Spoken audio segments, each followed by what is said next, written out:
단체에서 이런 조사를 했습니다. 당신에게 인생의 전환점이 된 책이 무엇입니까? 그렇게 물었습니다. 여러 가지 책들이 나왔는데 2위가 어떤 책이냐 하면은 헤르만 헤세의 데미안이라는 책이에요. 데미안. 여러분들이 아마 젊었을 때 읽어보셨는지 모릅니다. 헤르만 헤세의 데미안. 제1위는 40대의 50%, 그리고 62.5%가 여성들이었는데 인생의 전환점이 된 책이 무엇인가? 제1위는 성경이었습니다. 성경. 그 다음에는 제2위가 데미안, 헤르만 헤세의 데미안이라는 그런 책이었습니다. 여러분들, 성경은 매우 방대한 책입니다. 성경이 뭘 말하고 있는가? 그 핵심을 잘 아는 게 필요하죠. 두 가지입니다. 우리가 하나님을 어떻게 믿을 것인가? 하나님을 어떻게 믿을 것인가? 두 번째, 하나님이 인간에게 요구하시는 본분이 무엇인가? 두 가지. 늘 이 두 관점을 가지고 성경을 읽으면 우리가 하나님에 대하여 깨달음이 늘어날 것이고 아울러 우리의 신앙생활도 더욱더 튼튼해질 것입니다. 그런데 하나님께서 인간에게 요구하시는 본분이 잘 드러난 부분이 있는데 그 부분이 바로 십계명인 것입니다. 십계명. 모세가 시내산에서 받은 하나님의 계명입니다. 여러분, 십계명을 크게 성경을 분류할 때 율법이라고 그래요. 율법. 율법이라는 말은 하나님의 법이라는 말이죠. 아니, 지금 같은 이 21세기 사회에 무슨 율법이 필요한가? 율법이 무슨 소용이 있나?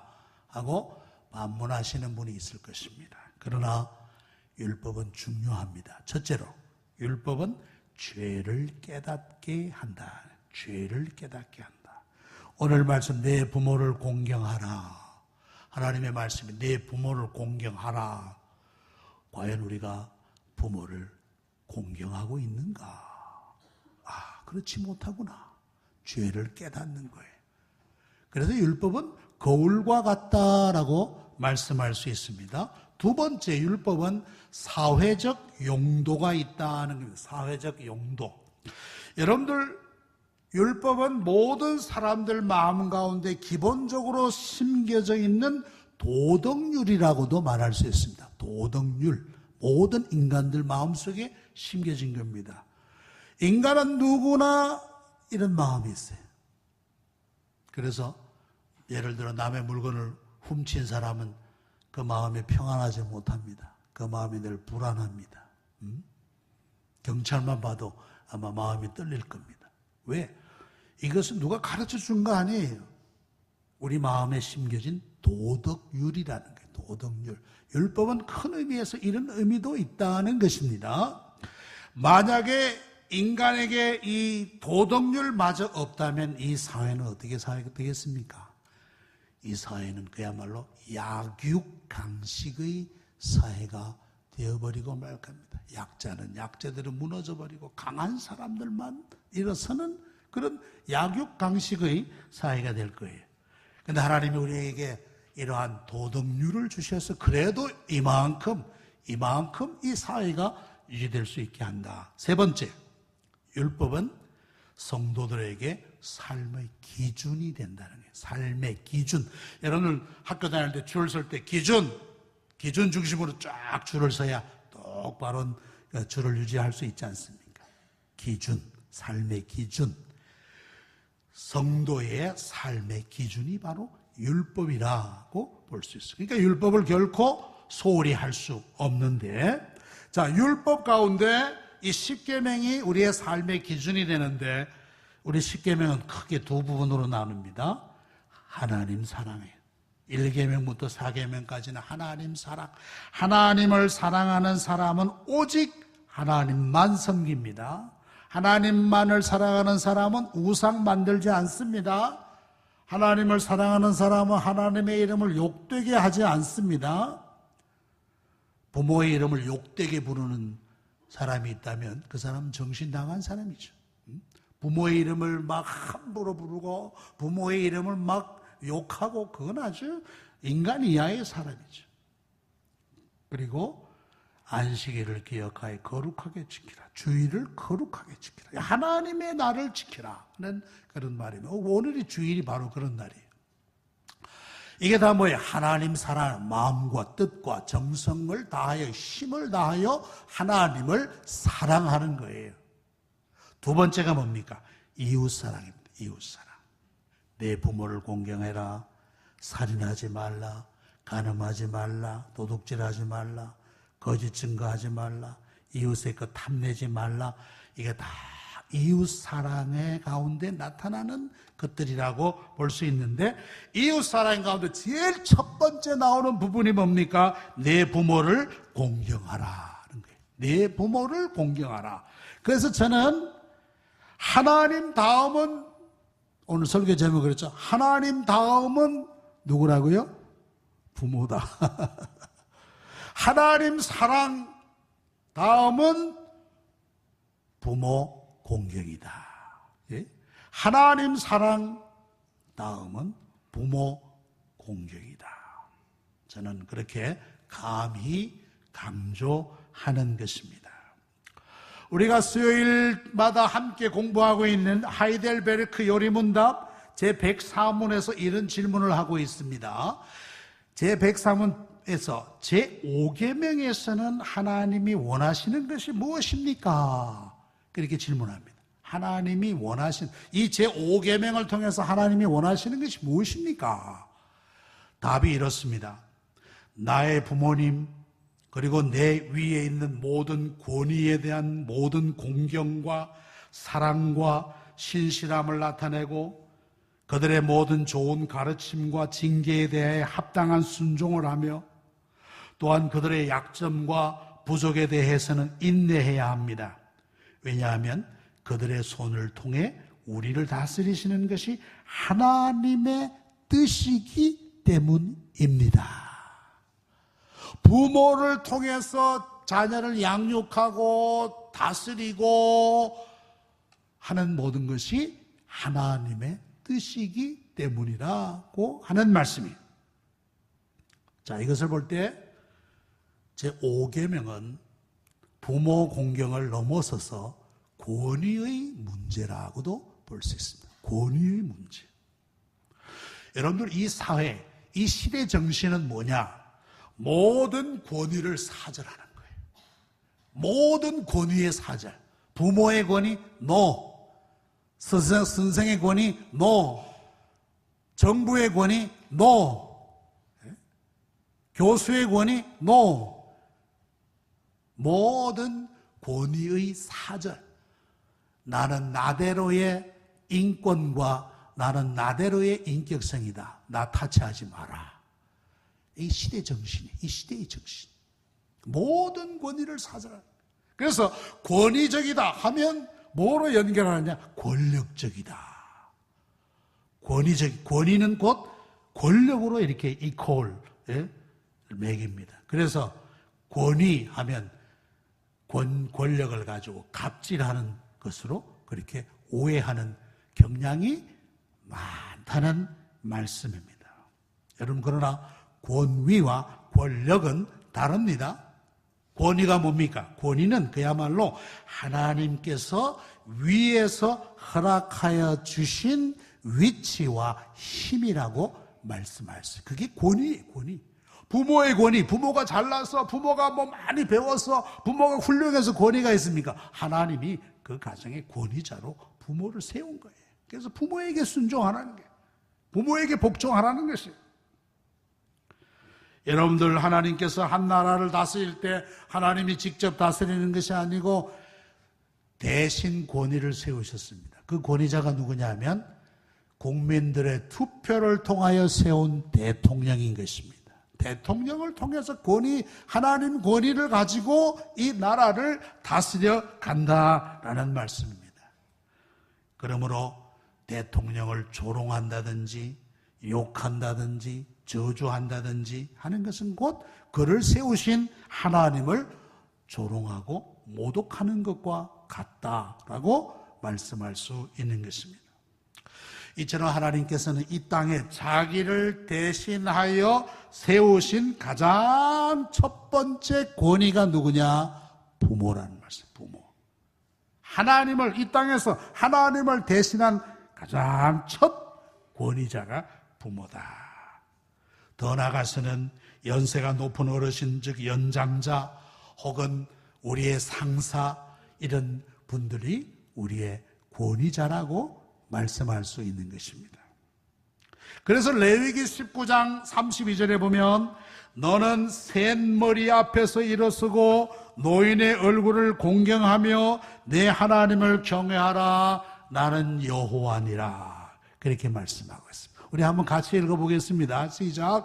너는 센 머리 앞에서 일어서고 노인의 얼굴을 공경하며 내 하나님을 경외하라. 나는 여호와이니라. 이 말씀은 부모를 포함한 노인들의 권위를 존중하고 존경하라는 뜻인 것입니다. 여러분들, 한 국가 혹은 그 사회의 건강성을 확인하는 것도 바로 이 점에서 발견할 수 있습니다. 그 사회가 얼마나 건강하냐, 그 사회가 얼마나 튼실하냐, 노인에 대한 태도를 보아서 알 수 있다는 말씀이에요. 이사야 3장 5절에 보면 그런 말씀이 있습니다. 백성이 서로 학대하며 각기 이웃을 잔해하며 아이가 노인에게 비천한 자가 존귀한 자에게 교만할 것이며, 그런 말씀이 나와요. 이 말씀은 이사야 선지자가 예루살렘의 멸망을 내다보면서 그 시대의 사회적 현상의 폐단을 언급한 부분입니다. 아이들, 즉 젊은이들이 노인에게 교만하다. 젊은 사람들이 노인에게 오만방자하게 군다는 것입니다. 존경하기는커녕 무시하고 멸시하는 그런 현상이 만연할 것이라는 거예요. 그만큼 그 시대가 부패하였다. 그 시대가 건강하지 못하다는 것입니다. 한 국가 사회의 건강성을 측정하는 것이 바로 노인에 대한, 부모에 대한 태도를 우리는 알 수 있다라는 말씀입니다. 요즘 보면 부모에게 욕하고 저주하고 폭행을 가하지 않나? 심지어는 부모를 살해하는 사람이 없나? 그야말로 폐륜을 일삼는 사람들이 얼마나 많은지 몰라요. 폐륜 아들이 그냥 있는 우리 이 사회를 볼 때 참으로 안타까운 현실을 볼 수 있습니다. 여러분들, 성경에서는 이런 율법적으로 이런 폐륜에 대해서 아주 엄격하게 대하고 있는 것을 알 수 있어요. 출애굽기 21장 15절에 보니까 자기 아버지나 어머니를 치는 자는 반드시 죽일지니라 그래요. 이건 사형감이에요, 사형감. 자기 어머니의 부모에게 폭력을 휘두르는 자식은 이건 살 필요가 없다는 거예요. 살 필요가 없다. 레위기 20장 9절에 만일 누구든지 자기 아비나 어미를 저주하는 자는 반드시 죽일지니라. 어머니 아버지, 왜 나를 이런 집구석에서 나를 낳았냐고, 나를 왜 흙수저로 낳았냐고 말이야, 응? 하면서 부모를 원망하고 부모를 시비를 걸고 하는 자식도 살 필요가 없다. 그런 자식 율법은 엄격하게 대하고 있어요. 신명기 27장 16절에 보니까 그의 부모를 경홀히 여기는 자는 뭘 받는다 그랬습니까? 저주를. 에휴, 좀 가만 계시오. 나이 많은 부모님에게 아따 좀 가만 계시시오. 그래 잔소리가 많고 뭐 그렇게 할 얘기가 많소. 좀 가만 계시오. 부모를 경홀히 여기는 자는 저주를 받을 것이라, 그렇게 말씀했어요. 그러니까 율법은 이처럼 인간의 패륜적인 일에 대하여 매우 엄격하게 다루고 있다라는 말씀입니다. 우리 동양에서는 일찍부터 효를 많이 강조하죠. 동양의 예기라는 그러한 책, 예기. 거기에서 효를 이렇게 말하고 있습니다. 첫째로 효가 뭐냐? 부모를 존경하는 것이라. 그래서 부모를 존경하는 것이라.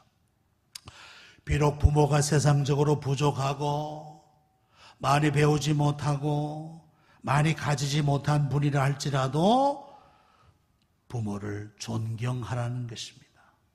우리 아까 하이델베르그 104문에 뭐라 그랬습니까? 모든 공경과 사랑과 신실함을 드려야 한다 그랬어요. 부모에게 모든 공경, 존경을 포함하는 거예요. 사랑과 신실함을 드려야 된다 그랬습니다. 두 번째, 부모와 가족을 욕되게 하지 않는 것이라는 겁니다. 부모와 가족을 욕되게 하지 않는, 가문의 명예를 지키는 것이라고 볼 수 있어요. 아까 우리 하이델베르크 104문에서 뭐라고 그랬습니까? 그들의 모든 좋은 가르침과 징계에 대하여 합당한 순종을 하며 그랬습니다. 부모가 가르치는 가르침을 받고 부모가 설령 징계한다 할지라도 그것을 합당하게 받아야 한다. 부모가 매를 치면 매를 맞으라 하는 뜻으로도 볼 수 있겠죠. 그리고 이렇게 말했습니다. 그들의 약점과 부족에 대해서는 인내해야 합니다. 그랬습니다. 그들, 즉 부모의 약점과 부모의 부족에 대해서는 인내해야 합니다. 여러분들, 이 세상에 완전한 부모가 어디 있겠어요? 완전한 아버지가 어디 있겠어요? 지난주에도 말씀드렸는데 아버지를 통한 상처가 굉장히 많아요. 아버지들이 제 역할을 잘하지 못함으로 말미암아 자식들이 받은 상처가 매우 깊다는, 치명적이라. 누가 그런 아버지가 되고 싶어 그런 아버지가 됐겠어요?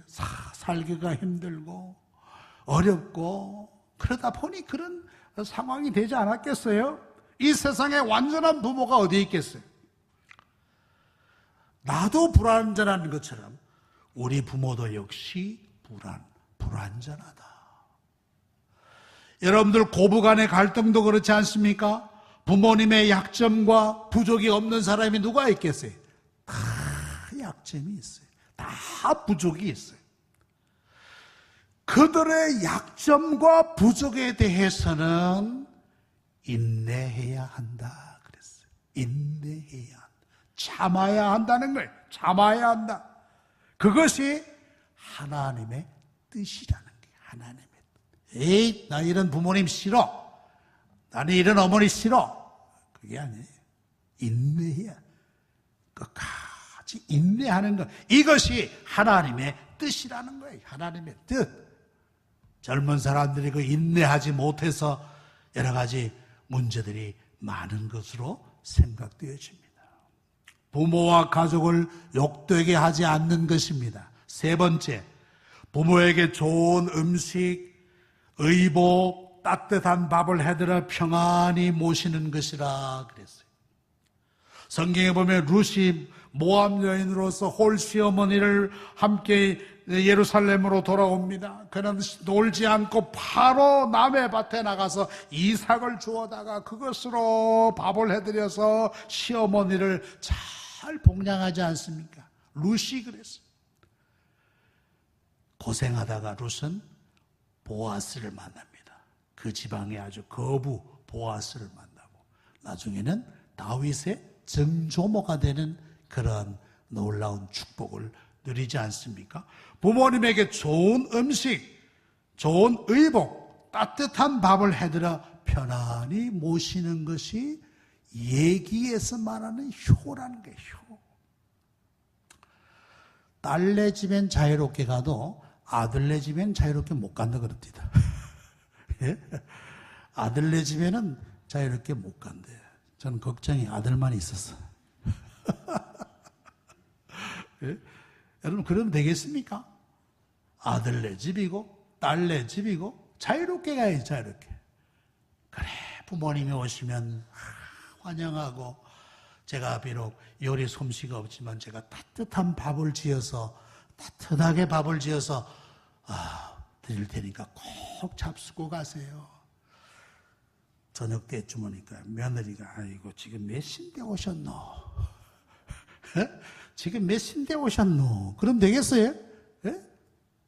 언제든지 오셔도 따뜻한 밥, 정성 어린 밥, 비록 반찬은 부족하다 할지라도 정성 어린 밥을 지어서 부모를 복양해야지. 부모 복양해야지. 그리고 철마다 비싼 옷은 아니더라도 따뜻한 겨울철이면 따뜻한 의복이라도 사서 하나 드리고 말이죠. 그래야지. 예? 부모에게 좋은 음식, 의복, 따뜻한 밥을 해드려 편안히 모신, 부모님이 언제 오셔도 편안함을 느낄 수 있는 그런 자식의 집이 효도하는 집이란 말이에요. 그 집에 가면 불안해. 예? 빨리 가야겠다 하는 생각만 들면 그거 제대로 효도하지 못하는 거예요. 언제든지 오셔도 편안함을 느낄 수 있도록 해드리는 거예요.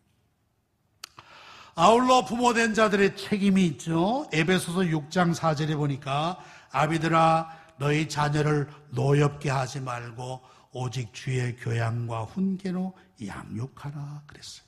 자녀를 노엽게 하지 말라 그랬어요. 여러분들 자녀를 노엽게 해서는 안 됩니다. 자녀들의 인격을 인정하고 존중해 주어야 한다는 겁니다. 저들의 독립성을 인정해 줘야 돼. 간섭하면 안 돼. 지나친 간섭과 잔소리는 저들을 노엽게 하고 짜증나게 하는 겁니다. 지나친 간섭과 잔소리. 결혼하고 독립했으면 너희들은 완전한 독립체다. 너희가 지지고 볶고 뭐 하든지 너희가 알아서 하는 거야. 간섭하는 거 아니에요. 간섭하는 거. No touch. No touch. 저들의 독립성을 인정하는 거예요. 독립적으로 살아가도록 도와주는 거예요. 여러분들, 우리 어르신들 제발 매너 있는 어르신들 되시기 바랍니다. 매너 있는 어르신들. 그래서 제가 매너 노인 수칙 6가지를 말씀드릴게요.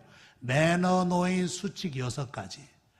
첫째로, 처음 만났다면 상대방이 어려도 존댓말을 하고 존중하기.